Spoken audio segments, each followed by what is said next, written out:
கிடையாது. பிரதானத்துவம் இந்த கூட்டத்தை கூட்டப்பட்டது. ஏன் இவ்வளவு பெரிய ஒரு கன்ஃபியூஷன்? நான் ரொம்ப சிம்பிளான ஒரு பர்சன்.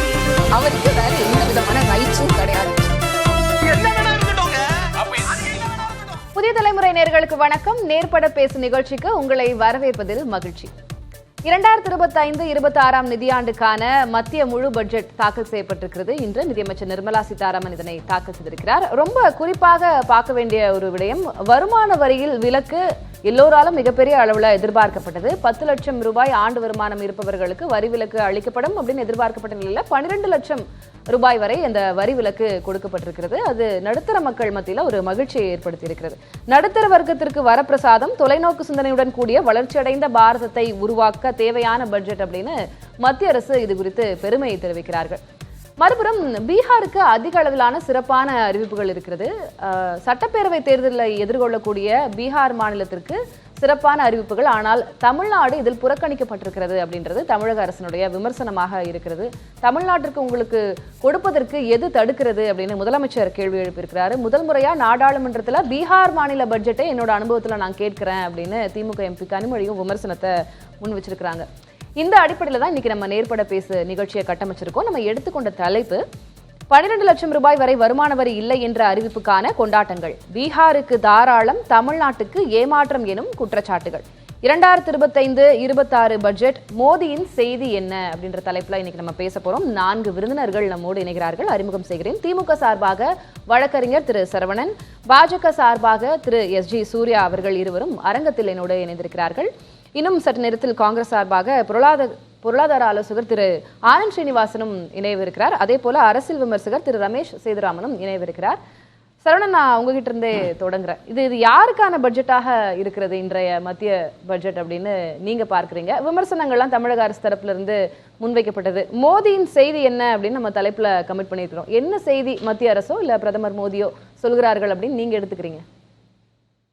எப்பாடுபட்டாவது ஆட்சியிலே தொங்குவோம், ஏதாவது ஒரு கயிறை பிடித்து கொண்டு ஆட்சியிலே தொங்கிக் கொண்டிருப்போம் அப்படின்றது தான் இந்த மத்திய பட்ஜெட் உடைய ஒரு முக்கியமான மெசேஜ்.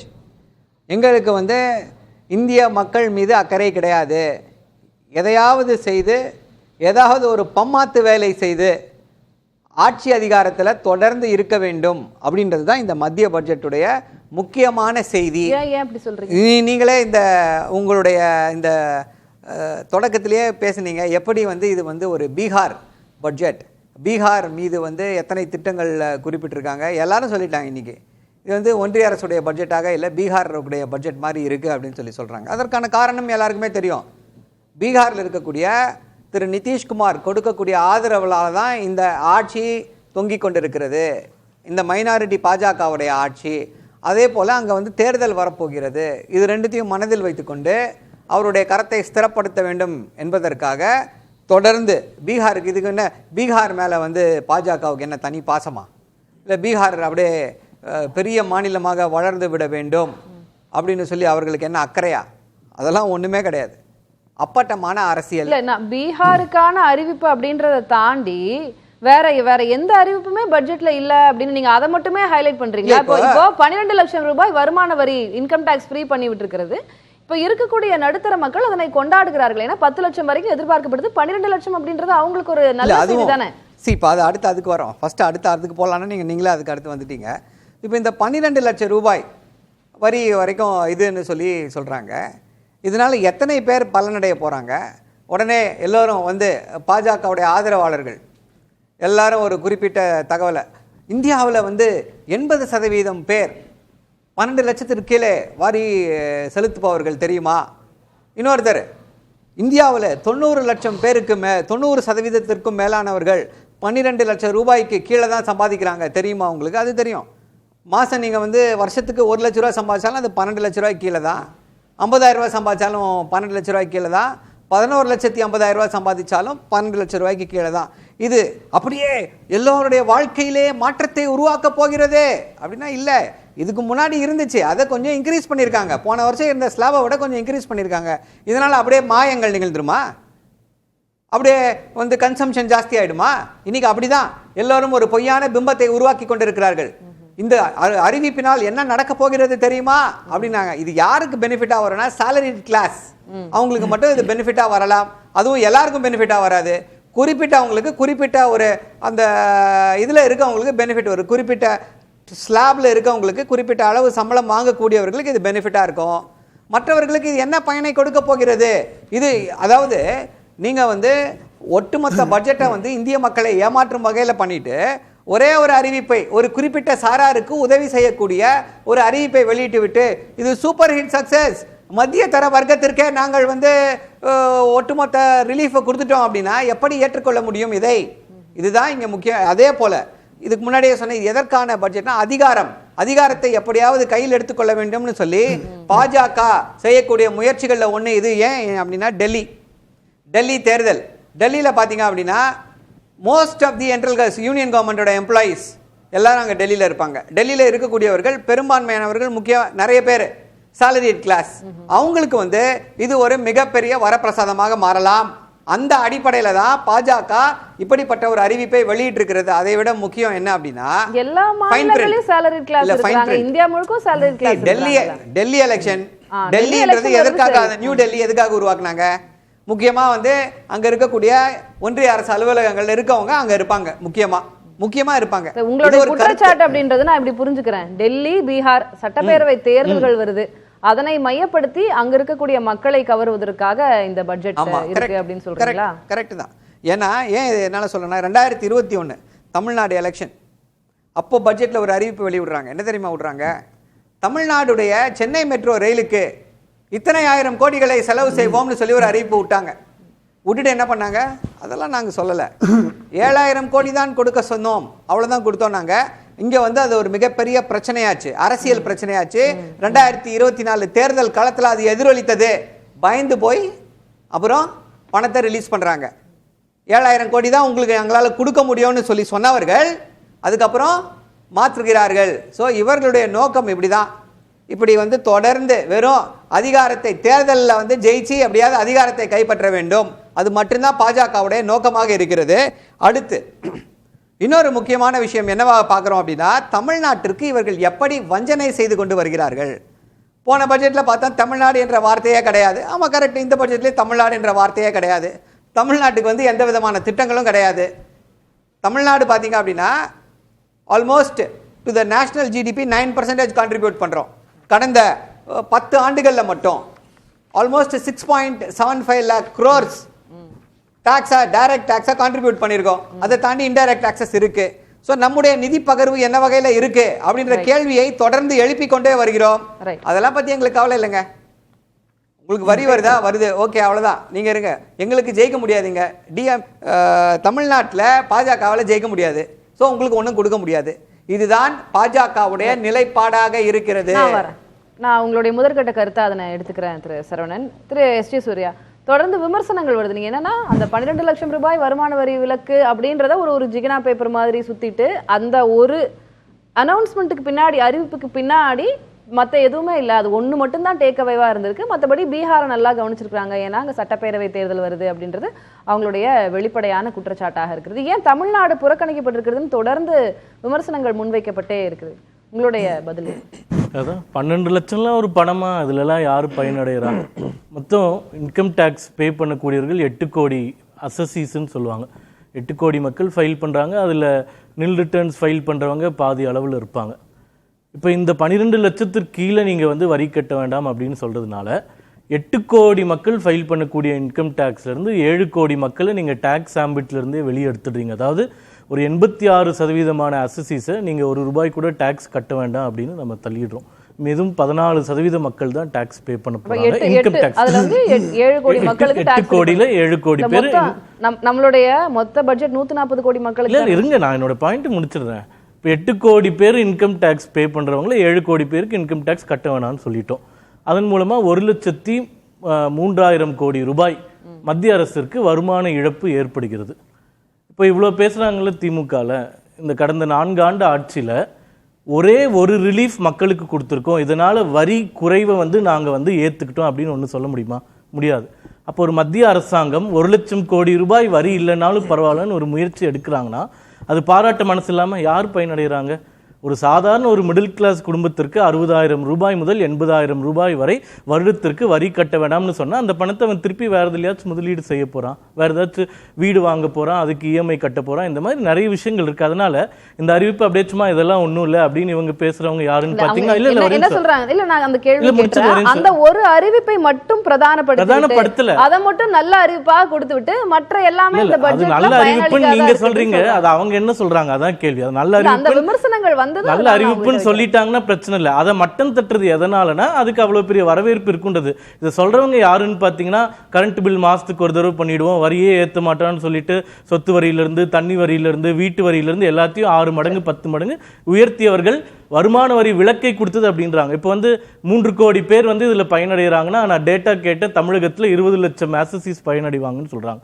20 லட்சம் குடும்பங்களுக்கு வருடத்திற்கு 60,000 இருந்து 1 லட்சம் ரூபாய் மிச்சப்படுத்துறாங்கன்னா திருப்பி தமிழகத்துல தான் திருப்பி அந்த பணத்தை போட போறாங்க, எடுத்துட்டு வெளியே ஓடி போறது கிடையாது. அதனால இந்த எக்கானமி புரியாதவங்க, அரசியல் மட்டுமே செய்யணுன்றவங்க இந்த மாதிரி ஒரு என்ன சொல்றது ஒரு அர்த்தமற்ற குற்றச்சாட்டுகளை வைப்பது பத்தி எங்களுக்கு பிரச்சனை இல்லை. ஆனா இன்னைக்கு இதற்கு எவ்வளவு வரவேற்பு இருக்கு. உதாரணமா நீங்க கூட இதுல பயனடையலாம் இந்த ஆம்பிட்ல. அந்த மாதிரியான ஒரு திருத்தம் இதை வரவேற்கிறோம். ஏன் வரவேற்கிறோம்னா இவ்வளவு நாள் என்ன கிரிட்டிசிசம் இருந்ததுன்னா நிறைய பேர் பிசினஸ் பண்றாங்க, மற்ற சின்ன பிசினஸ் பண்றவங்களாம் இவ்வளவு சம்பாதிக்கிறாங்க, அவங்களுக்கு வரி இல்ல, கஷ்டப்பட்டு வேலை செய்யக்கூடிய எங்களுக்கு மட்டும் நீங்க வரியை கட்ட சொல்றீங்க அப்படின்னு ஒரு பிரச்சனை இருக்கு. அப்ப அந்த 12 லட்சம் பெரும்பான்மையான நடுத்தர மக்கள் அது ஸ்லாகிக்கக்கூடிய கொண்டாடக்கூடிய ஒரு அறிவிப்பாக இருக்குது. அதை தாண்டி தமிழ்நாடு புறக்கணிக்கப்பட்டிருக்கிறது அப்படின்ற விமர்சனம், அதை தாண்டி பீகார்ல சட்டப்பேரவை தேர்தல் வருது தொடர்ந்து. அப்ப அவங்களுக்கு பீகாருக்காகட்டும் நிறைய சிறப்பான அறிவிப்புகள், பாட்னா ஏர்போர்ட் எக்ஸ்டென்ஷன் ஆகட்டும், ஐஐடி பாட்னா இன்ஃப்ராஸ்ட்ரக்சர் மேம்படுத்தப்படும் சொல்லியிருக்காங்க, தாமரை விதை உற்பத்தி, விவசாயத்துக்கு அங்க சிறப்பு திட்டங்கள், நிறைய திட்டங்கள் இருக்கு. ஒரு சட்டப்பேரவை தேர்தல் வருகிறது. இப்போ லாஸ்ட் பட்ஜெட்ல கூட அதே மாதிரி தான் அலையன்ஸ் பார்ட்னரா இருக்கிறாங்க. அதனால ஆந்திராவுக்கும் பீகாருக்கும் அவ்வளவு கவனிப்பு இருக்கு அந்த பட்ஜெட்ல. அந்த மாதிரி தான் இருந்தது. அதையே நிரூபிக்கிற மாதிரி பீகாருக்கான அறிவிப்புகள் இந்த முறையில் பதில் சொல்றேன். இப்போ தேர்தலை நோக்கிய பட்ஜெட் அப்படின்னு உதாரணமா எடுத்துக்கிட்டோம்னா கடந்த ஆண்டு 2 மாநிலங்கள்ல தேர்தல் நடந்தது, ஹரியானா மகாராஷ்டிரால. அதுக்காக கடந்த ஆண்டு இந்த 2 மாநிலத்துக்கு குறிப்பிட்டு ஒரு திட்டத்தையும் நாங்க ஒதுக்கிடல.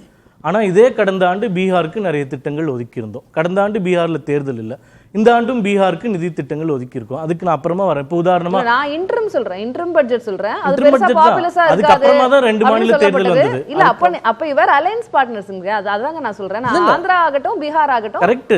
தேர்தலை மையப்படுத்தி வெற்றி பெற வேண்டும்னு பட்ஜெட் இருந்திருந்தா கடந்த பட்ஜெட்ல ஹரியானாக்கும் மகாராஷ்டிராக்கும் நிறைய ஒதுக்கி இருக்கலாமே. ஒரு வார்த்தை கூட பட்ஜெட்ல இடம் பெறல. பீகார் ஏன் இடம் பெறுதுன்னா இங்க சொல்றாங்க இல்லையா, நாங்க திராவிட மாடல்னா என்னன்னா இல்லாதவங்களை தூக்கி விடுறது தான் திராவிட மாடல், கஷ்டப்படுறவங்களை எழுப்பி விடுறது தான் திராவிட மாடல். பீகார் இல்லாம இருக்கு, கஷ்டப்படுறாங்க. அவங்களையும் நாட்டுல ஒரு சீரான வளர்ச்சி வேணும்னா எல்லாருமே ஒரு நேர்கோட்டில் வரணும்னா அவங்க வளர்ச்சிடணும். இப்போ பாட்னா ஏர்போர்ட்டுக்கு பணம் ஒதுக்கிட்டீங்கன்னு இவங்க கம்ப்ளைண்ட் சொல்றாங்க. நாங்க என்ன கேட்கிறோம்னா சென்னைக்கு விமான நிலையம் வேண்டும்னு கடந்த 10 ஆண்டுகளாக பிரச்சனை வந்துகிட்டே இருக்கு. மத்திய அரசாங்கம் ஒரு கிட்டத்தட்ட 30,000 கோடி ரூபாய் அதற்கு ஒதுக்குவதற்கு தயாராக இருக்கிறது. நீங்க 4 ஆண்டு ஆட்சியில் என்ன பண்றீங்க? இன்னும் அந்த மக்கள் போராட்டத்தை கூட முடிச்சுட்டு லேண்ட் அக்விசிஷன் பண்ண கூட ஆரம்பிக்கலையே. நீங்க அந்த லேண்ட் அக்விசிஷன் பண்ணியிருந்தா உங்களுக்கு ஏர்போர்ட்டுக்கு 30,000 கோடின்னு ஒதுக்கி இருப்பாங்க. அது செய்வதற்கு அது செய்வதற்கு திறனற்று உட்கார்ந்து கொண்டு அவனுக்கு கொடுக்குறான் இவனுக்கு கொடுக்குறான். இல்ல லேண்ட் ஐடென்டிஃபை பண்ணது இவங்க தான் இல்லையா? என்னன்றது உங்களுக்கே தெரியும். அப்போ அது யாரு பொறுப்புங்க? எது நடந்தாலும் மத்திய அரசு பொறுப்புன்றீங்க.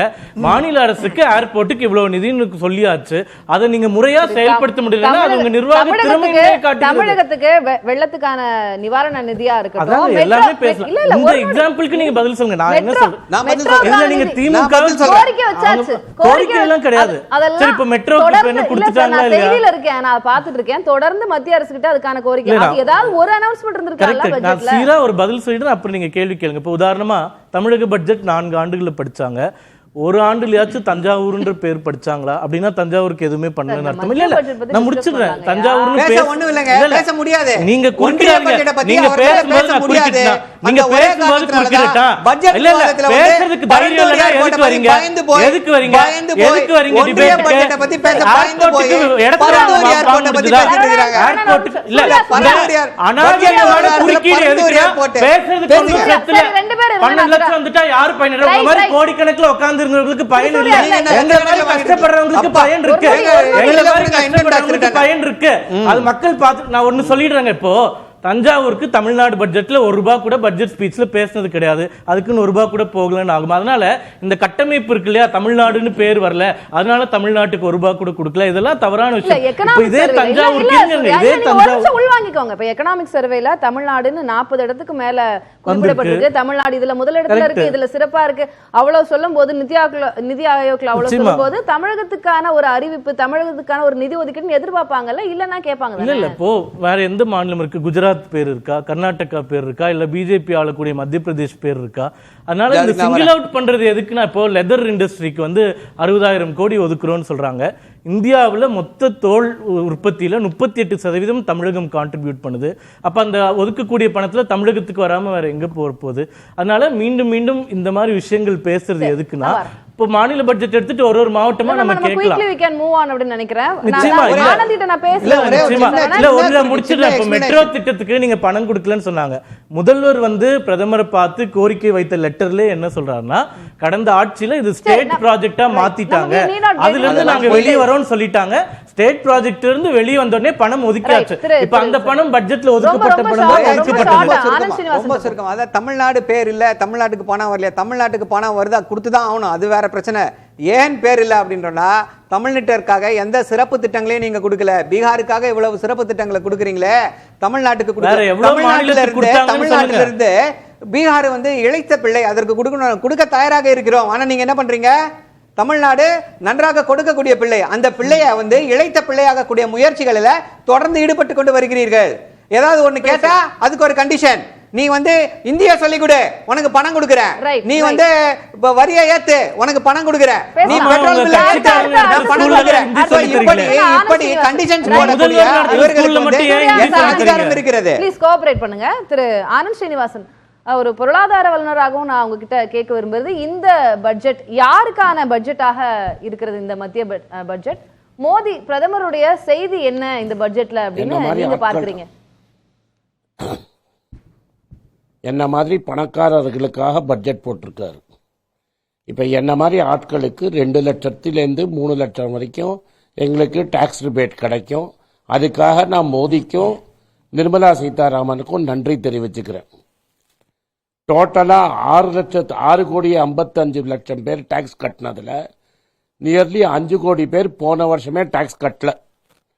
1.5 கோடி பேர் 1.6 crore பேர் தான் டாக்ஸே கட்டினாங்க. அந்த 1,60,00,000 பேர்ல வெறும் 60 லட்சம் பேர் தான் 12 லட்சத்துக்கு மேல இருந்தாங்க. இது நடந்ததை நான் சொல்றேன். ஸோ இந்த 1 கோடி நம்ம ஸ்ட்ரெச் பண்ணி 1 கோடி பேர்னு வச்சிருப்போம்.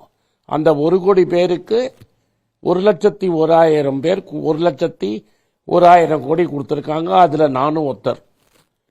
அந்த 1 கோடி பேருக்கு பெரிய நல்ல பட்ஜெட்.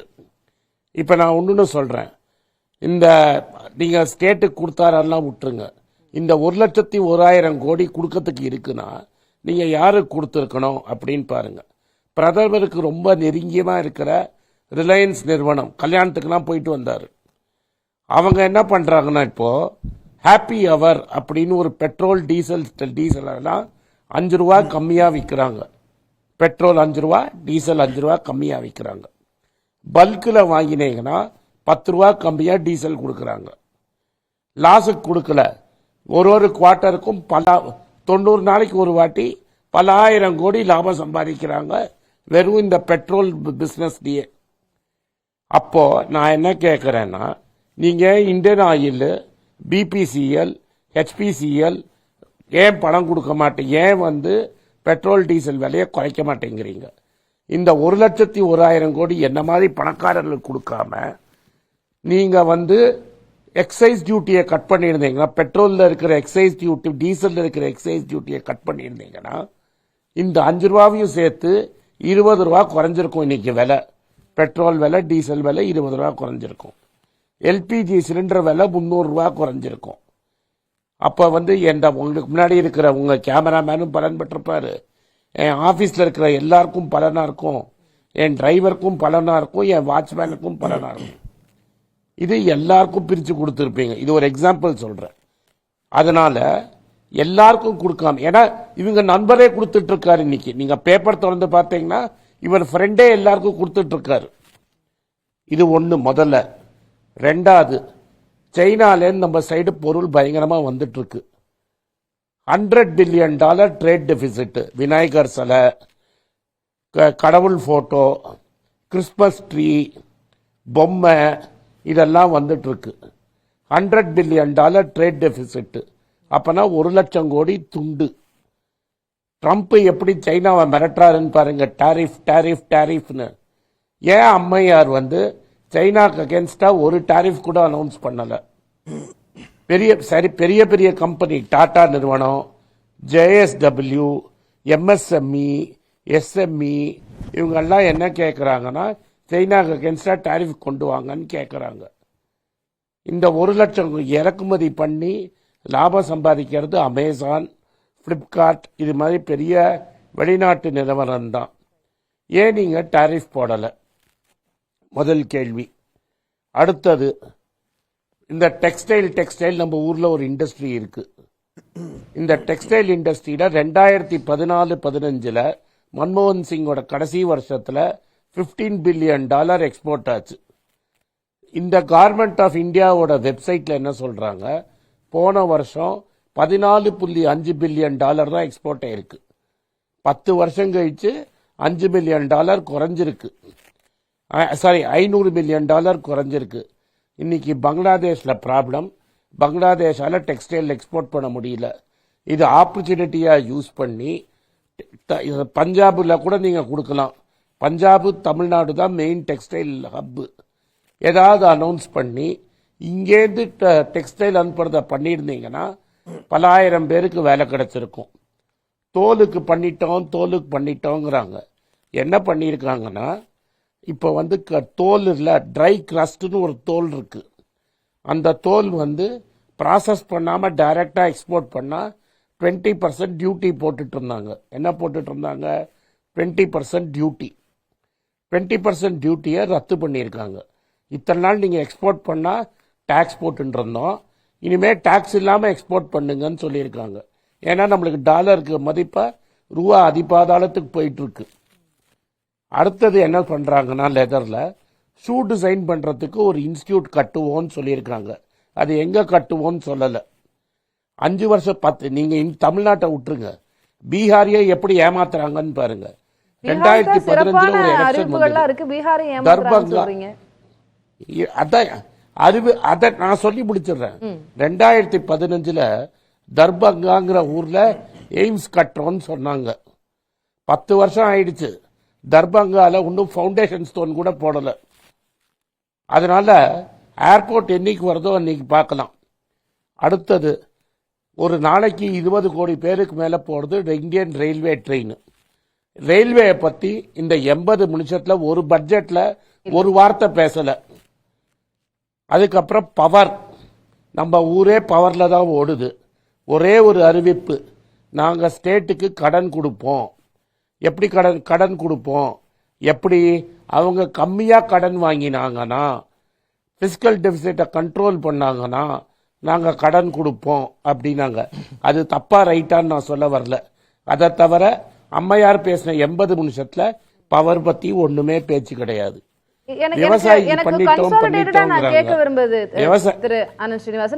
புரியுது. நான் ஒவ்வொரு அம்சமாக நீங்க கோடிட்டு காட்டி விமர்சனம் செய்றீங்க, எனக்கு நான் அதை உள்வாங்கிக்கிறேன். இதுல பிரதமர் சொல்ல வரக்கூடிய செய்தி அப்படின்னா நீங்க என்ன சொல்வீங்க? எனக்கு அதை அந்த ஸ்டேட்மெண்டா அதை சொல்ல முடியுமா?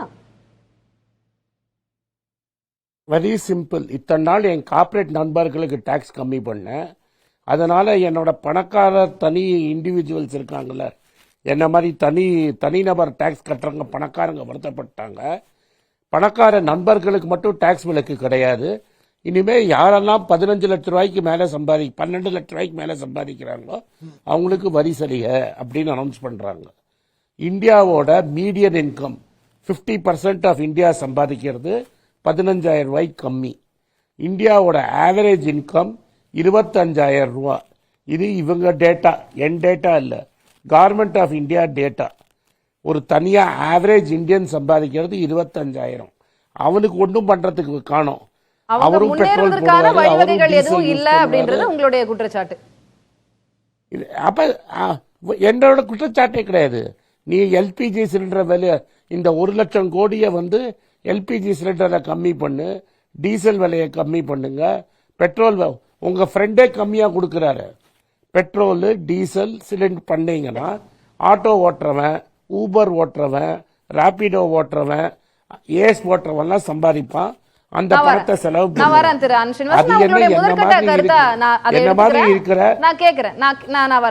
திரு எஸ் டி சூர்யா அவர் ஒரு அடுக்கடுக்கான நிறைய விமர்சனங்களை வைக்கிறாரு, ஒவ்வொரு அம்சங்களா அடிக்கோட்டு காட்டுறாரு. டெக்ஸ்டைல் இண்டஸ்ட்ரி கவனிக்கப்படல, ரயில்வே இண்டஸ்ட்ரி பத்தி எதுவுமே இல்லை. முன்னாடிலாம் நம்ம ரயில்வேக்கு தனியா பட்ஜெட் போடுவோம், ரயில்வே பத்தி அறிவிப்புகள் இல்லை.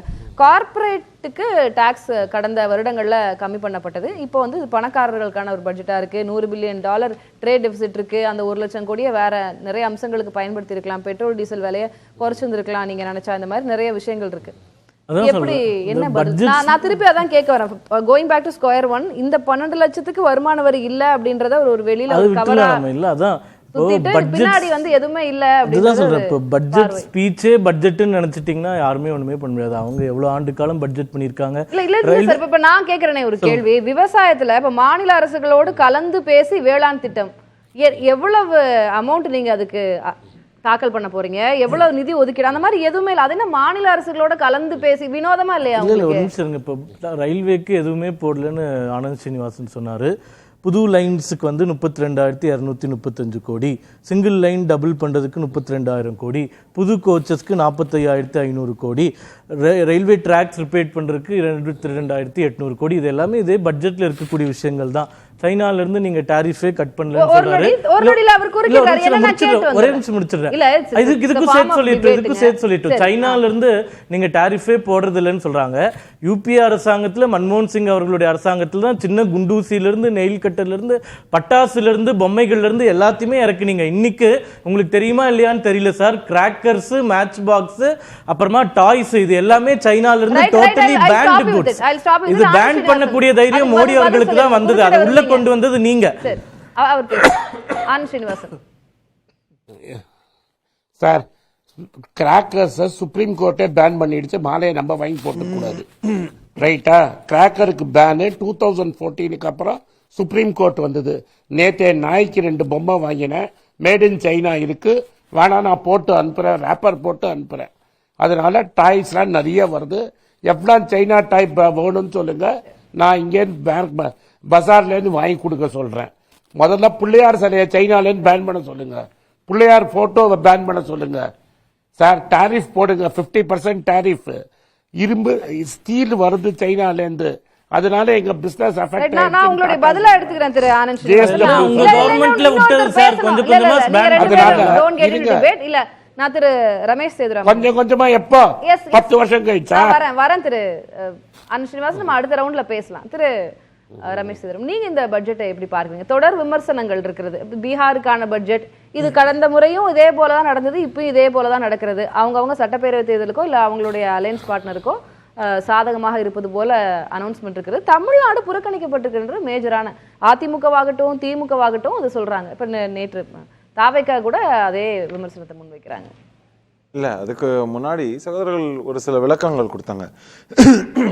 சொல்லணும்னா, பொதுவாக போடக்கூடிய இப்போ நியூ லைன்ஸ், இது ரயில்வே எடுத்தீங்கன்னா புது லைன் போட போகிறோம், இல்லைனா வந்து இதை வந்து லைன்ஸை எக்ஸ்டெண்ட் பண்ண போகிறோம், இந்த மாதிரிலாம் சொல்கிறாங்க. அப்படின்னாக்க அதில் வரதும் தமிழகம் வரும். தனியாக தான் மென்ஷன் பண்ணும் அப்படிங்கிறது வந்து அது எந்த அளவுக்கு அப்படின்னு பார்த்தீங்கன்னா எவ்வளோ மாநிலங்கள் பண்ணியிருக்காங்கங்கிற ஒரு மிகப்பெரிய கேள்வி இருக்குது.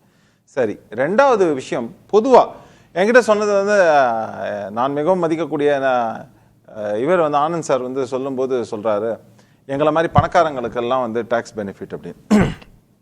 இப்போ நான் என்ன கேட்குறேன், இந்த பணத்தை நம்ம சேமிக்கக்கூடிய பணம் 1 லட்சம், அதாவது மாதத்துக்கு 8,000 ரூபா வச்சுக்கோங்க. மாதத்துக்கு 8,000 ரூபா சேமிச்சா அது ஒரு பெரிய தாக்கத்தை ஏற்படுத்துமா அப்படின்னு யோசிக்கலாம். ஆனால் அந்த பணத்தை நம்ம எங்கே போய் செலவு பண்ணுவோம்னா 3 விஷயத்தில் செலவு பண்ணுவோம். முதல்ல உங்களுக்கு வர சேவிங்ஸ் இருக்கு இல்லையா, அதை வந்து அத்தியாவசியத்துக்கு சேவ் பண்ணுவோம். காரணம் என்னன்னா, பொதுவாக இன்ஃப்ளேஷன் சொல்லக்கூடிய பண வீக்கம் நடக்கும்போது உங்களுடைய எந்த தேவையை குறைச்சிப்பீங்கன்னா அத்தியாவசிய தேவைகளை தான் முதல்ல குறைச்சிப்பீங்க. அப்போ அங்க போய் செலவு பண்ண போறீங்க. அப்போ அது என்னென்ன அத்தியாவசியம்னு சொன்னா, முதல்ல நம்ம சொல்லக்கூடிய அத்தியாவசியம்னு பார்த்தீங்கன்னா உணவுப் பொருட்கள். அந்த உணவுப் பொருட்கள் எங்க இருந்து வருது? அப்ப இன்டைரக்டா யாரு பெனிஃபிட் அடைவாங்க அப்படின்னு பாத்தீங்கன்னா விவசாயிகளுக்கு ஒரு பெனிஃபிட் கிடைக்கும். அதாவது இல்ல விவசாயம் அப்படின்னு வரும்போது விவசாயி இப்ப பிஆர் பாண்டியன் வந்திருந்தாரு போஸ்ட் பட்ஜெட் செஷன்ல. அவர் சொன்னது விவசாயத்திற்கு என்ன முக்கியம், விவசாயத்துக்கு இதுல அறிவிப்பே இல்ல. அவர் சொன்னதான் இது என்ன, இது ஒரு வினோதமான பட்ஜெட்.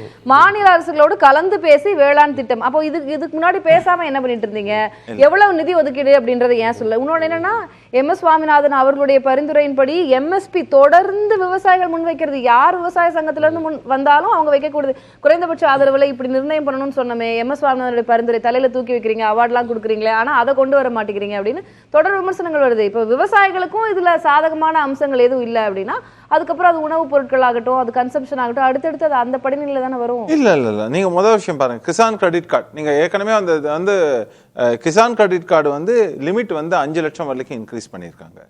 அதே மாதிரி இப்ப நான் என்ன கேட்கிறேன், உங்களுக்கு இன்னைக்கு இருக்கக்கூடிய பிரச்சனை என்ன? இங்க தமிழ்நாட்டில் சொன்ன மாதிரியா சொல்லியிருக்கோம், நீங்க எல்லாரும் போய் நகையெல்லாம் வைங்க, அப்புறம் நம்ம ஆட்சி தான் வரும், ஆட்டோமேட்டிக்கா நம்ம வந்து அந்த நகையெல்லாம் வந்து நம்ம இந்த வரி விலக்கெல்லாம் இதெல்லாம் கடன் விலக்கெல்லாம் பண்ணிடலாம். சாதாரணமா சொல்றேன், பேச முடியாது. யாரும் பட்ஜெட்டை பத்தி பேச மாட்டாங்க. இருங்க வரேன், அடுத்த விஷயம் இப்பயாவது பேசுங்க. 6 வருஷம் இருங்க வரேன். இன்னைக்கு நம்ம பல்சஸ்ன்னு சொல்லக்கூடிய இந்த தானியங்கள் இருக்குல்ல, குறிப்பா சொல்லணும்னா இந்த கடலைகள்லாம் இருக்கு பாத்தீங்களா, இந்த கடலை பருப்பு அந்த மாதிரியான ஒரு சில பருப்புகள், அவங்க என்னன்னா இம்போர்ட் எந்த அளவுக்கு பண்றோம் நீங்க போய் பாருங்க. பல நாடுகள்ல இருந்து முதல்ல அதுக்கு அதிகப்படியான நம்ம கனடால இருந்து இறக்குமதி செய்யக்கூடிய தானியங்களுக்கு டாரிஃபை மோடி அரசு இன்க்ரீஸ் பண்ணாங்க. காரணம் என்னன்னா, நீங்க கொடுக்கக்கூடிய இந்த நீங்க சொல்றீங்க இல்லையா, MSP சொல்றீங்க இல்லையா, இந்த மாதிரியாக இந்த இருக்கக்கூடிய இதுக்கு அந்த பணம் அதிகப்படியான ப்ராஃபிட் நம்மளோட விவசாயிகளுக்கு வரணுங்கிறதுக்காக அதுக்கான டாரிஃபை போட்டாங்க. அதுக்கு முன்னாடி இருந்த அரசுகள்லாம் அந்த அளவுக்கு போடவே இல்லையே டாரிஃப். ஏன் போடவே இல்ல? கிட்டத்தட்ட ஜீரோ இருந்தது. நேரா ஓவர்நைட் 50% வேளாண் துறை பேராசிரியர் வந்திருந்தாரு. அதே போல பிஆர் பாண்டியன் அவர்கள் வந்து நான் கேட்டிருந்தேன், 1,52,1.52 லட்சம் கோடி அப்படின்றது கடந்த முறை ஒதுக்கீடு பண்ணது. அதுல ஏதாவது நீங்க ரிசல்ட் பாக்குறீங்களா, உங்களுக்கு அதுக்கான தாக்கம் தெரிகிறதா அப்படின்னு கேட்கும்போது ரெண்டு பேருமே ஒரே போல இல்ல, அதற்கான தாக்கம் எதுவுமே இல்லை, ஏஐ டெக்னாலஜிலாம் பேசுறோம், இப்போ வந்து இன்னும் ஒரு 10 வருடங்கள்ல சாப்பாட்டுக்கே நமக்கு வழி இருக்காது அப்படின்னு சொல்றாங்க. ஒரு வேளாண் துறை பேராசிரியர் சொல்கிறார், ஒரு விவசாய சங்க தலைவர் சொல்கிறார். அண்ட் நீங்க வந்து இம்போர்ட் பத்தி பேசிட்டு இருக்கீங்க. ஆமாங்க, இப்போ ஆத்ம நிர்பர் அப்படின்னு எதுக்காக சொல்றாங்க? சுயசார்புன்றதை நீங்க பண்ணணும்னா இதை நீங்க ஊக்குவிக்கணும். அப்படின்னாக்கா ஒண்ணு அவங்களுக்கு வந்து இப்போ வந்து நல்ல விலை எப்பங்க கிடைக்கும்? ஒரு நிமிஷம் இருங்க, ஒரு நிமிஷம். நம்ம இந்த பட்ஜெட்ல பேசுறோம், இந்த பட்ஜெட் பத்தி தாங்க சொல்றேன். இப்போ நீங்க இறக்குமதி செய்யறீங்க அப்படின்னாக்க அந்த இறக்குமதி செய்யக்கூடிய பொருள் கம்மி விலையில கிடைக்குதுன்னா அப்போ உள்ளூர்ல நீங்க வந்து உற்பத்தி செய்யக்கூடிய பொருளுக்கு நல்ல விலை கிடைக்குமா?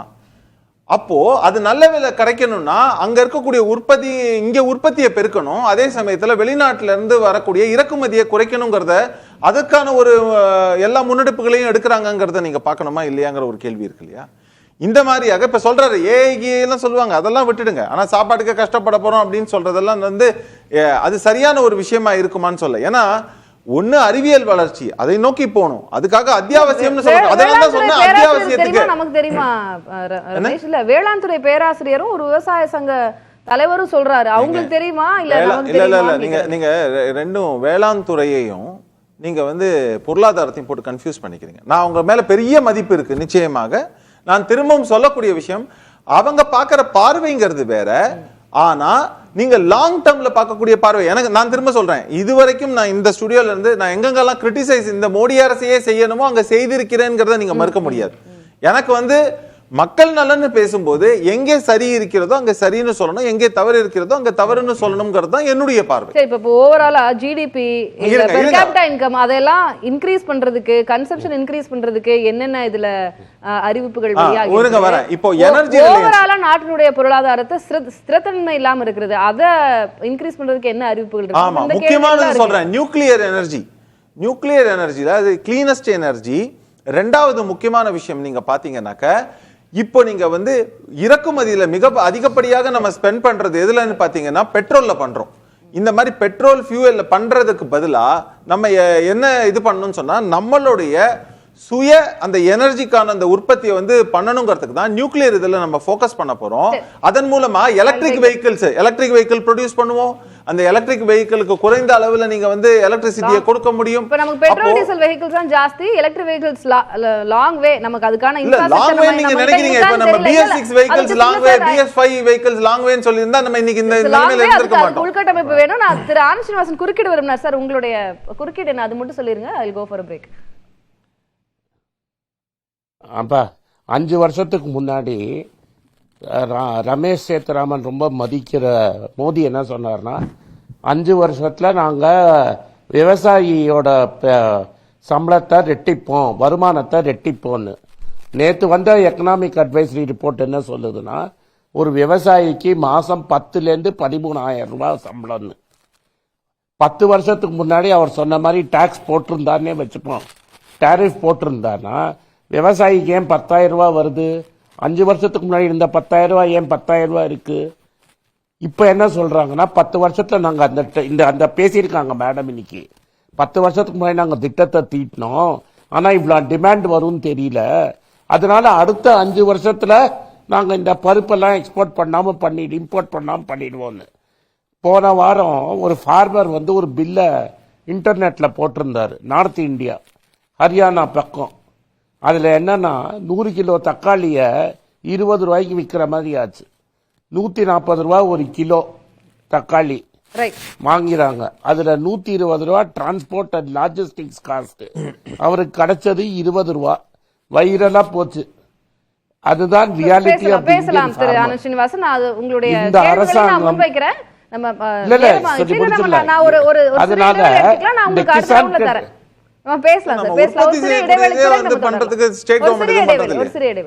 ஆனந்த் ஸ்ரீனிவாசன், நான் சுருக்கமா உங்களுடைய இறுதி பார்வையை அறிய விரும்புறேன். இந்த வருமான வரி விலக்கு அப்படின்றது பெரிய அளவுல கொண்டாடப்படுது, அது என்ன அப்படின்றது நீங்க உங்களுடைய தரப்புல இருந்து டீகோட் பண்ணீங்க. எனக்கு என்னன்னா, புதிய வருமான வரி மசோதா அடுத்த வாரம் தாக்கல் செய்யப்படுகிறது.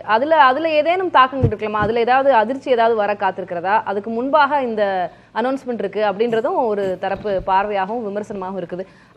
அதனை தாண்டி ஓவராலா நீங்க சம்ம பண்ணணும் சார். அடுத்த வாரம் வரைச்சா அடுத்த வாரம் பார்ப்போம். அதை பத்தி ஒன்றும் சொல்லலை. நான் என்ன சொல்ல வரேன்னா, பணக்காரர்களுக்கு என்ன மாதிரி பணக்காரர்களுக்கு அருமையான பட்ஜெட். 1 கோடி பேருக்கு இந்தியாவில் இது அருமையான பட்ஜெட். கிசான் கிரெடிட் கார்டு பத்தி சொன்னாரு. அது என்ன, பேங்க் கடன் கொடுக்கறது. பேங்க் கடன் கொடுத்தா பேங்க் வசூல் பண்ண போகுது. எல்லா பேங்க்கும் தான் இப்ப பப்ளிக்கா லிஸ்ட் பண்ணிட்டாங்க. இதுங்க இப்போ ஸ்டேட் பேங்க் ஆஃப் இந்தியாவில் 50% பப்ளிக் கிட்ட இருக்கு. பப்ளிக் கடன் கொடுக்கறான், பப்ளிக் வசூல் பண்றான், வட்டி கட்டுறான் ஃபார்மர். இதுல கவர்மெண்ட் என்ன பண்ணுது? நான் பேங்க்ல இப்ப நீங்க லோன் வாங்கினீங்கன்னா இன்ட்ரெஸ்டோட லோன் கட்டுறீங்க. அது எதுக்கு பட்ஜெட்ல பேசணும்? MSMEக்கு 1.5 லட்சம் கோடி கடன் பேங்க் கொடுக்க போறாங்க. 1.5 லட்சம் கோடி கடன். 1.5 லட்சம் கோடி கடனுக்கு வட்டி கட்டிட்டு திரும்பி வசூல் பண்ண போறாங்க. இதுல கவர்மெண்ட் என்ன பண்ண போகுது? கவர்மெண்ட் வட்டி கட்ட போகுதா? கவர்மெண்ட் சப்சிடி கொடுக்க போகுதா? அதை பேசணும். இதனால இந்த பட்ஜெட்னால என்ன ஆகும்? சைனானால டாரிஃப் போடாம சைனாவை கட்டி பிடிச்சதுனால என்ன ஆகும்? ரூபா 90 இந்த வருஷம் தாண்டும். அடுத்த பட்ஜெட் போது ரூபா 90 தாண்டி இருக்கும். தங்கம் வந்து 500 ரூபாய் ஏறி இருக்கும். தங்கம் 8500 தாண்டும். ரூபா 90 கிட்ட போகும். ஒரு சாமியாரை கூட வச்சுக்கிட்டு அந்த சாமியார் சொன்னார், மோடி வந்தா ரூபா 5 ரூபாய்க்கு போகும்னு ஒரு சாமியார் சொன்னார். நம்ம ரமேஷ் சார் சொல்வார், எந்த சாமியார் சொன்னாருன்னு. 5 ரூபாய்க்கு தான் போகாது. இந்த 4 வருஷத்துக்கு முன்னாடி மோடி செஞ்சுரி அடிச்சிருவாரு, ரூபா செஞ்சுரி அடிக்க வச்சிருவாரு. செஞ்சுரி அடிக்கிற அன்னைக்கு நீங்க கூப்பிடுவீங்க, அன்னைக்கு நான் பேசுவேன்.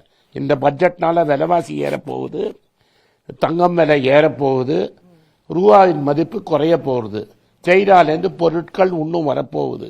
இதுதான் சம்மப்பு. இதற்கு முன்னாடி இந்த பட்ஜெட்ல என்ன ஓல்டு ரெஜிம்ங்கிறத கம்ப்ளீட்டா க்ளோஸ் பண்ணிட்டாங்க. அதனால புதுசா வீடு வாங்குறத நிறுத்திடுவாங்க. ஏன்னா இன்ட்ரெஸ்டுக்கு இன்கம் டேக்ஸ் விலக்கு கிடையாது. LICங்கிற கம்பெனியில எல்லாரும் இது போட்டுட்டு இருந்தாங்க பாலிசி. LIC பாலிசியை விட்டுருவாங்க, எல்லாமே பிரைவேட் செக்டருக்கு போயிடும். ஏன்னா LICல போட்டவனா இன்கம் டேக்ஸுக்காக சிறு சின்ன சின்ன ஆளுங்க மிடில் கிளாஸ்லாம் போட்டாங்க. LICல ஆல்ரெடி பிரீமியம் குறைஞ்சிருச்சு. LIC ஏஜென்ட்டுக்கு கமிஷனை குறைச்சிட்டாங்க. 30% கமிஷன்ங்கிறது இன்னைக்கு 10% கமிஷன் ஆயிடுச்சு. எனக்கு தெரிஞ்சு ஒரு 25 லட்சத்துக்கு மேல எல்ஐசி ஏஜென்ட் இருக்காங்க, கார்மெண்ட் கம்பெனியோட ஏஜென்ட். அவங்களுக்கு இன்கம் இந்த வருஷம் அடிபடும். இப்ப இல்லன்னு சொல்லுங்க, 12 மாசம் கழிச்சு பாருங்க, டெஃபினட்டா அடிபடும். நன்றி நன்றி திரு எல்ஐசியோட எல்ஐசி தான். ரைட் சார், நம்ம தொடர்ந்து பேசலாம். திரு சூர்யா, அவருடைய குற்றச்சாட்டுகளுக்கான விமர்சனங்களுக்கான பதிலையும் நீங்க சொல்லலாம். ரூபாய் மதிப்பு இப்போ ஆல்ரெடி ரொம்ப டேஞ்சரஸான ஒரு ஸ்டேட்ல இருக்கு அப்படின்றதான் மற்ற வல்லுநர்களும் சொன்னதா இருக்குது. இப்போ 100 தட்டுறோம் அப்படின்றாரு, விலைவாசி உயரப்போகிறது, சைனா அதிகமாக வரப்போகிறது, அவங்களோட இன்க்ளூஷன் நிறைய இருக்கும் அப்படின்னு சொல்றாரு. அவர் சொல்றாருல்ல கடன் கொடுக்கறதுனால என்ன ஆக போகுதுன்னு சொல்லிட்டு. இதற்கு முன்னாடி இருக்கக்கூடிய ஆட்சிகளில் விவசாயிகளோ இல்லை சிறு குறு தொழில் செய்வர்களோ அவர்கள் இந்த மாதிரி ஒரு ஃபினான்ஷியல் இன்ஸ்டிடியூஷன்ஸில் கடன் வாங்க முடியாத நிலைமை தான் இருந்தது. கந்து வட்டிக்காரர்கள் இருந்தாங்க, எவ்வளோ பிரச்சனைகள் இருந்தது, எவ்வளோ மரணங்கள் நடந்தது, கொலைகள் நடந்தது, எல்லாம் பார்க்கும். இப்போ ஃபினான்ஷியல் இன்க்ளூஷன் எல்லாருக்குமே பேங்க் அக்கௌண்ட் ஓப்பன் பண்ணுறோம், ஷூரிட்டி இல்லாமல் முத்ரா கடன் கொடுக்குறோம். இது எல்லாமே கொடுக்கறதுக்கான காரணம் 100 கோடி மக்களுக்கும் மேலேருந்து பணத்தை கொடுக்க முடியாது எல்லாராலையும். அவர்கள் தொழில் செய்வாங்க, பிஸ்னஸ் செய்வாங்க, செஞ்சுட்டு திருப்பி செலுத்துவாங்க. அதை ஊக்குவிக்கிறதுக்கு ஃபினான்ஷியல் இன்க்ளூஷன் பண்ணி ஒரு ஆர்கனைஸ்டு செக்டார்லேருந்து பணம் கொடுப்பதனால குறைந்த வட்டியில் அவங்களும் திருப்பி கொடுக்குறாங்க. இன்னைக்கு நீங்க கடன் கொடுக்கறதுனால என்ன ஆகுதுன்னா அவங்க குறைந்த வட்டியில வாங்குறாங்க, இல்லைன்னா கந்து வட்டிக்காரங்கிட்ட போய் கஷ்டப்படுவாங்க. அதனாலதான் இந்த ஸ்கீம்ஸ் எல்லாம் இருக்கு. இன்னைக்கு பிசினஸ் ஆண்டர்பிரினர்ஸே மிகவும் பாராட்டி எடுத்துக்கிறேன். தமிழ்நாடு ஏற்காத கொள்கைகளையும் மொழியையும் திரிக்கிறதுல மட்டும் மத்திய அரசு இவ்வளவு ஆர்வம் காட்டும் போது தமிழ்நாட்டுக்காக சிறு துளி நிதியாவது ஒதுக்கீட்டுல காட்ட வேண்டாமா அப்படின்னு விமர்சனத்தை முன்வைக்கிறார். தமிழ்நாட்டுக்கான ஒரு 10 அனௌன்ஸ்மெண்ட்ஸ் மட்டும் எனக்கு சொல்லிருங்க. நீங்க சொன்னீங்களா எக்கனாமிக் சர்வேல தூத்துக்குடி போர்ட் எக்கனாமிக் சர்வே விடுங்க சார், பட்ஜெட்ல என்ன அறிவிப்பு? பட்ஜெட்ல தான் சொல்றேன். நான் இன்னும் சொன்ன மாதிரி இப்ப 88 புதிய விமான நிலையங்கள் அமைப்போம்னு சொல்றாங்க. அதுல சென்னை விமான நிலையமும் ஒன்று, அதற்கான நிதியை ஒதுக்க போறாங்க. ஸ்பெசிஃபிக்கா நீங்க தமிழ்நாடுக்கு நான் திரும்பி கேட்பேன், குஜராத்துக்கு என்ன கொடுத்திருக்காங்கன்னு சொல்லுங்க, மத்திய பிரதேஷ்க்கு என்ன கொடுத்திருக்காங்கன்னு சொல்லுங்க. அதனால அது பார்வை கிடையாது. பட்ஜெட்ன்றது ஒரு ஸ்பீச்ல ஒரு குறைந்த சாராம்சம் தான் நம்ம பேசுறோம். எல்லா திட்டங்களுமே பீகாரை ஹைலைட் பண்ண முடியுது, கடந்த அதுக்கு முன்னாடி பட்ஜெட்ல ஆந்திராவை ஹைலைட் பண்ண முடியுது. அதான் நானும் சொல்லிட்டேனே, நீங்க சொல்றதுதான் உங்க மாடல் தான். அதாவது கீழே இருக்கிறவங்கள மேல தூக்கி விடுறது தானே உங்க மாடல் சொல்றீங்க. அந்த மாடல் நியாயமான கேள்வி எல்லாத்துக்கும் இயல்பா வரல. எக்கனாமிக் சர்வேல நீங்க தூக்கி கொண்டாடும் போது 44 இடங்கள்ல தமிழ்நாடு பேர் மென்ஷன் பண்ணும்போது பட்ஜெட்ல ஒரு துளி ஒரு இடத்துலயாவது வந்திருந்திருக்கலாமே தமிழ்நாட்டுக்கு. இது இந்தாங்க அதுக்கு ஒரு கேள்விதான் கேட்கிறேன். மொத்தம் இருக்கக்கூடிய யூனியன் டெரிட்டரி ஸ்டேட்ஸ் 33 எடுத்துட்டீங்கன்னா எவ்வளவு மாநிலத்தினுடைய பேர் பட்ஜெட்ல இருக்கு? அப்ப எல்லா மாநிலத்தையும் பட்ஜெட் புறக்கணிச்சு நீங்க சொல்ல போறீங்களா அப்படின்றதுக்கு? பீகார் மிகவும் பின்தங்கிய மாநிலம். பல கமிட்மெண்ட்ஸ் அந்த காலத்துல இருந்து கொடுத்துட்டு இருக்கோம். நம்ம ஒவ்வொரு பட்ஜெட்லயும் கொடுக்க கூடாதா? நான் தான் சொல்றேன், தமிழ்நாட்டுல நீங்க லேண்ட் அக்விசிஷன் பண்ணியிருந்தா சென்னை ஏர்போர்ட்டுக்கு 30,000 கோடி 40,000 கோடி கொடுத்திருப்போம். அது செய்வதற்கு திறனற்று உட்கார்ந்து இருக்கீங்க. நீங்க உங்க திமுக ஆட்சி நல்லா செய்யுங்க அப்படின்னு அட்வைஸா கொடுத்துக்கிறேன். நம்ம ஒரு சிறிய இடைவேளை எடுத்துக்கலாம். அதுக்கப்புறம் நான் உங்க இருவர்கிட்டயும் இறுதிக்கட்ட பார்வையை கேட்கிறேன். திரு சரவணன், உங்களுடைய பதிலோட நான் கேள்வியும் நான் முன் வச்சிருக்கேன். நிர்மலா சீதாராமன் ஒரு பெண் ஆளுமை நிதியமைச்சராக 8வது முறையாக பட்ஜெட் தாக்கல் செய்கிறார். அதை உங்களுக்கு பாராட்ட மனமில்லை. இப்போ நன்னூல் ஆகட்டும், திருக்குறள் ஆகட்டும், ஒவ்வொரு முறையும் தமிழ் அவங்களுடைய பட்ஜெட்ல அவங்க இன்க்ளூட் பண்றாங்க, தமிழ் மொழிக்கு முக்கியத்துவம் கொடுக்குறாங்க, ஹைலைட் பண்றாங்க. அது உங்களை பாராட்ட மனமில்லை. 12 லட்சம் ரூபாய்க்கு வரி விலக்கு கொடுத்துட்டாங்க. இப்போ அது ஒரு பெருசா அவங்க ஹைலைட் பண்ணுவாங்களே அப்படின்ற ஒரு எண்ணம் இருக்கிறது உங்களுக்கு. அதையும் உங்களுக்கு பாராட்ட மனமில்லை, அதனால மட்டம் தட்டுகிறீர்கள். இது ஒரு விமர்சனம். தமிழை பட்ஜெட்ல சொல்றாங்க அப்படின்றாங்க, அப்படியே சொல்லி ஏமாத்திட்டு போயிடலான்னு நினைக்கிறாங்க. தமிழ்நாட்டு மக்களுக்கு ஒன்றும் பண்ண மாட்டாங்க, தமிழ்நாட்டு வளர்ச்சிக்கு ஒன்றும் பண்ண மாட்டாங்க, தமிழுடைய வளர்ச்சிக்கு பணம் கொடுக்க மாட்டாங்க. ஹிந்திக்கு வருஷம் 80 கோடி ரூபாய், ஹிந்தி டீச்சர்ஸ்க்கு மட்டும் 80 கோடி ரூபாய். தமிழுக்கு எவ்வளோ கொடுக்குறாங்க? செம்மொழி எல்லாத்துக்கும் சேர்த்து 29 கோடி ஏதோ கொடுக்குறாங்க. எல்லா செம்மொழிகளுக்கும் சேர்த்து எவ்வளோதான் கொடுக்குறாங்க. ஸோ இதுதான் இவர்களுடைய பாரபட்சம். ஸோ என்ன அப்படின்னா, பட்ஜெட்டில் தமிழை சொல்லிட்டேன் சார், வேற எதுவும் கேட்டுறாதீங்க. நீங்கள் கேட்குறீங்களா தமிழை எவ்வளோ உயர்த்தி இருக்காங்க பாருங்கள். அப்போ உண்மையிலே உயர்த்தப்படுவது எது? ஹிந்தி. ஸோ இப்படித்தான் பாஜக நடத்துவது ஆட்சி அல்ல, ஒரு ஸ்லோகன் மேனேஜ்மெண்ட் கம்பெனி. போன வருஷம் பட்ஜெட்டில் ஒரு ஸ்லோகன் சொன்னாங்க. என்ன ஸ்லோகன் சொன்னாங்க? அப்ரெண்டிஸ். 1 கோடி பேருக்கு அப்ரெண்டிஸ் ஆக்க போகிறோம் நாங்கள். எனக்கு தெரியல இந்த அப்ரெண்டிஸ் என்ன ஒரு வருஷத்தில் என்ன பண்ணாங்க, ஏது பண்ணாங்கன்னு எனக்கு தெரியல. தெலுங்குல ஓபன் பண்ணிட்டாங்க. அப்ரெண்டிஸ் அது அடுத்தது அப்ரெண்டிஸை பற்றி பேசுகிறோம். இப்போ அப்ரெண்டிஸ் ட்ரைனிங் ஸ்கீம் போன தடவை பேசினாங்க. இப்போ என்ன அந்த போன பட்ஜெட்டுக்கு இந்த பட்ஜெட்டுக்கு எத்தனை அப்ரெண்டிஸை கொண்டு போய் விட்டாங்க, என்ன பண்ணாங்க? அதை எதோட நீங்க கான்ட்ராஸ்ட் பண்ணணும் அப்படின்னா, தமிழ்நாட்டில் இருக்கக்கூடிய நான் முதல்வன் திட்டத்தோட கான்ட்ராஸ்ட் பண்ணுங்க. நான் முதல்வன் திட்டம் எவ்வளவு சிறப்பானதாக செயல்பட்டு கொண்டிருக்கிறதுன்னு பாருங்க. எப்படி செய்யணும், உங்களுக்கு ஆட்சி செய்ய திறமை இல்லை என்னும் பொழுது எப்படி ஆட்சி செய்ய வேண்டும், எப்படி ஒரு திட்டத்தை அமல்படுத்த வேண்டும் என்று தமிழ்நாட்டு முதல்வர் திரு மு.க. ஸ்டாலின் அவர்களிடம் தயவு செஞ்சு லெசன் எடுத்துக்கோங்க. அப்புறமா நீங்க வந்து பெரிய பெரிய அறிவிப்புகளை வெளியிடலாம். முக்கியமான விஷயம் என்ன விஷயம் அப்படின்னா, சுருக்கமா சொல்லிடலாம். இவர்கள் சொல்றது என்ன அப்படின்னா, பட்ஜெட்டை பத்தி பேசுறாங்க, எத்தனை இது பண்ணியிருக்கோம் பாருங்கன்னாங்க. இந்த முறையும் தமிழ்நாட்டில் எய்ம்ஸ் திட்டத்திற்கு எந்த விதமான பட்ஜெட்டரி அலோகேஷனும் கிடையாது. அதே போல் இந்த டெவில் இஸ் இந்த டீட்டெயில்ஸ் அப்படின்னுவாங்க. அதாவது இந்த டாக்ஸ் கோடு 10 நாள் கழிச்சு வரப்போதான். அண்ணன் வந்து ஆனந்த் ஸ்ரீனிவாசன் வேண்டாம், அதை பற்றி அப்புறமா பேசலாம் அப்படின்றாரு. அந்த 12 லட்சம் ரூபாய் சொல்லியிருக்காங்க இல்லையா, அது என்ன ஆக போகுதுன்றது அந்த டாக்ஸ் கோடு வந்த பிறகு தான் தெரியும். அந்த டாக்ஸ் கோடு ஏன் விடாம வச்சிருக்காங்க அப்படின்னா, டெல்லி எலெக்ஷனுக்காக விடாம வச்சிருக்காங்க. இப்போ சொல்றேன் என்ன பண்ண போறாங்க தெரியுமா, எல்லா டிப்ரிசியேஷனையும் எடுத்துருவாங்க. இன்னைக்கு வந்து யூலிப்போட மெச்சூரிட்டிக்கு கிடையாது, யூலிப்போட மெச்சூரிட்டி டாக்ஸ் பெனிஃபிட்ஸ் கிடையாது. அதே போல சொன்னார் இன்சூரன்ஸ், அதே தான் நடக்க போகிறது. இவர்களுக்கு வந்து ஒரு பட்டை நாமத்தை சாத்த போறாங்க. அப்ப வந்து இது வந்து irrelevant ஆயிடும், இது irrelevant ஆயிடும். வேற விஷயத்தை பேசுவாங்க. ரமேஷ் அவர் பேசினா வரேன். இவர்கள் வந்து இல்ல ரமேஷ் டைம் அவர் பேசல. ஒரே நிமிஷம், அவருக்கு சேர்த்து திமுகவினருக்கு அடிப்படை விஷயங்கள் தெரியாதது பொறுப்பு. டைரக்ட் டாக்ஸ் கோட் பில் தான் அது தனி பில்லா கொண்டு வரணும். பட்ஜெட்ல அதை இன்க்ளூட் பண்ண முடியாது. அது இவருக்கு தெரிஞ்சிருந்தா ஆச்சரியப்படணும். அதுல என்ன வரும் எல்லாம் தெரிஞ்சுதான் பேசுறோம், எல்லாம் தெரிஞ்சுதான் பேசுறோம். உங்களுக்கு தெரியும், எனக்கு தெரியும். பாருங்க கொண்டு வரக்கூடாதுன்ற அடிப்படை அறிவு கூட இல்லாம கமெண்ட் பண்றாங்க. எப்படி பேசுறாங்க எப்படி அதை கொடுமை. எப்படி மக்களுக்கு பட்டை நாமத்தை சாத்த போறீங்க பார்க்க தான் போகிறோம். எனது 2 சகோதரர்களுக்கும் என் நேரத்தை கொஞ்சம் கொடுத்துட்டேன். இப்போ ஃபைனலா நான் பேசலாமா? இல்ல உங்களுக்கு சேர்த்து சூர்யாவே பேசுறாங்க. 2 சகோதரர்கள் பேசிட்டாங்க, அது விடுங்க. 2 பேருக்கு தான் கேள்வி கேட்கறது, கிரிட்டிசைஸ் பண்ணவும் விட்டேன், பதில் சொல்லவும் விட்டேன். விட்டுருங்க, சொல்லுங்க. உங்களுடைய சம பண்ணிருங்க. உங்களுடைய என்ன பொறுத்த வரைக்கும், அதாவது ஒரு பட்ஜெட் அப்படின்னாக்க அதுல நிறை குறைகள் இருக்கும். கடந்த முறை வந்து 10 வருஷத்துல நீங்க பாத்தீங்கன்னா நான் வந்து பல முறை வந்து இதை வந்து கிரிட்டிசைஸே பண்ணியிருக்கேன். ஏன்னா எங்கெங்கெல்லாம் செய்ய வேண்டியதெல்லாம் செய்யலை அப்படின்னு. அதே மாதிரி நடுத்தர மக்களை வந்து தொடர்ந்து கைவிட்டுட்டாங்க. அதாவது 7 லட்சம் ரூபாயிலேருந்து இன்னைக்கு இவ்வளவு சொல்லும் போது எவ்வளவு பெரிய ஜம்புங்கிறத நம்ம பார்க்குறோம். ஆனா இது காரணம் என்ன, தொடர்ந்து இன்ஃப்ளேஷன் இருக்கு. அப்போ அத்தியாவசிய தேவைகள்லாம் குறைச்சிக்கிறாங்க. அப்படிங்கும் போது அதை சமன் செய்ய வேண்டியதற்கான நிலையில இருக்காங்க. அதே மாதிரி நம்ம வந்து லாங் டேர்ம்ல செல்ஃப் சஸ்டைனபிளா இருக்கணும் அப்படின்னாக்க நமக்கு எனர்ஜி அப்படின்னாக்க அந்த மின் சம்பந்தப்பட்ட விஷயங்களுக்குலாம் தேவைங்கிறதுனால அதனால வந்து நியூக்ளியர் பவர் ஸ்டேஷன்ஸ், அது மட்டும் இல்ல அது தேச பாதுகாப்புக்கு ரொம்ப முக்கியம். அது இன்டைரக்டா அதுக்கான விஷயங்களையும் செய்யறாங்க. 2040 47 அப்படின்லாம் குறிப்பிட்டிருக்காங்க. இல்லங்க, 2040 47ங்கிறது வந்து நீங்க 100 கிகாவாட் சொல்றோம். அதுக்காக வந்து நீங்க 47 வரைக்கும் வெயிட் பண்ணாதான் நடக்கும்ங்கிறது கிடையாது. நீங்க அதுல வந்து உங்களுக்கு தேவைகள் அதிகரிக்க அதிகரிக்க அதுக்கு தேவையான, உங்களுக்கு நான் டைம் கொடுத்தேன் சரவணன் ப்ளீஸ், அதுல வந்து அத்தியாவசிய தேவைகள் அதிகரிக்க அதிகரிக்க இப்ப நீங்க வந்து என்ன சொல்றோம், இன்னைக்கு இன்ஃப்ராஸ்ட்ரக்சர்ல, ஆமா இன்னைக்கு இன்ஃப்ராஸ்ட்ரக்சர்ல அதனால எலக்ட்ரிக் கார் வாங்க முடியல, இது சிக்கன் அண்ட் எக் ஸ்டோரின்னு சொல்ற மாதிரி, முட்டை வந்ததா கோழி வந்ததாங்கிற மாதிரி தொடர்ந்து அந்த மாதிரியே இருக்கிறதுனால முதல்ல இன்ஃப்ராஸ்ட்ரக்சர் டெவலப் பண்ணணும். இதை எல்லாம் டெவலப் பண்ணணும் அப்படிங்கிற ஒரு முக்கிய நோக்கில் அரசு அதே மாதிரி பாருங்க, இது லாஸ்ட் பேட்டரி லித்தியம் அயான் பேட்டரிக்கான அந்த இதை வந்து குறைச்சிட்டாங்க. லாங் டேர்ம்ல நம்ம வந்து டெஃபினட்டா மேனுஃபேக்சர் பண்ணணும். அதே எல்லாம் செஞ்சிருக்காங்க. ஒரே ஒரு கருத்து தான், கார்ப்பரேட் டாக்ஸை வந்து குறைச்சாங்க 2019ல. இதனால வருஷத்துக்கு வந்து 1 லட்சம் கோடி வந்து வருவாய் இழப்பு இந்தியாவிற்கு.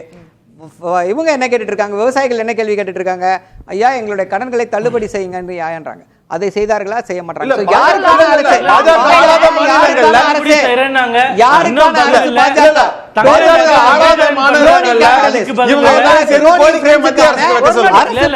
எப்படி முடிக்கிற நேரத்துல எல்லாரும் சேர்ந்து பேசுறாங்க. சந்திக்கலாம் நேயர்களே, நன்றி வணக்கம். அது வந்து கண்டிப்பா ஏற்றுக்கொள்ள முடியாது. பிரதான